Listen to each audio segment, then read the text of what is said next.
Hi dear friends, வணக்கம். Welcome back to Deepa's wow kitchen. இன்றைக்கி ஒரு பியூட்டிஃபுல்லான ப்ராடக்ட் விளக்கு ஒன்று நம்ம பார்க்க போகிறோம். இந்த விளக்கு நீங்கள் ஹாலில் ஏற்றிக்கலாம், டோர் என்ட்ரன்ஸில் ஏற்றலாம்.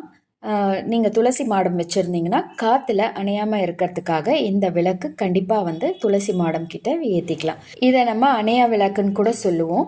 இந்த விளக்கு 3 டிஃப்ரெண்ட் சைஸஸில் வருது. உங்களுக்கு எந்த சைஸ் வேணுமோ நீங்கள் கேட்டு தெரிஞ்சு நீங்கள் புக் பண்ணிக்கலாம். இதில் பார்த்தீங்கன்னா இந்த மாதிரி எண்ணெய் போட்டு திரி போட்டு ஏற்றுறதுக்கான பீஸும், அதுக்கடுத்து கீழே பாட்டமில் ஒரு ஸ்க்ரூ கொடுத்துருப்பாங்க. அதை இதில் அட்டாச் பண்ணிவிட்டு மேலே அந்த கிளாஸை வச்சுட்டு அதுக்கு மேலே லீடு மாதிரி கொடுத்துருப்பாங்க. இதை எல்லாத்தையுமே அட்டாச் பண்ணி ஒரு இடத்துல நீங்கள் விளக்கு ஏற்றிக்கலாம். இந்த ப்ராடக்ட் க்ளீன் பண்ணுறதுக்கும் ஈஸியாக இருக்கும். உங்களுக்கு விளக்கு அணையாமல் எரியும். அண்ட் இந்த ப்ராடக்ட்டை நீங்கள் புக் பண்ணணும்னு விருப்பப்பட்டீங்கன்னா ஸ்க்ரீனில் தெரிகிற வாட்ஸ்அப் நம்பருக்கு ஸ்க்ரீன்ஷாட் எடுத்து புக் பண்ணிக்கோங்க. Thank you very much.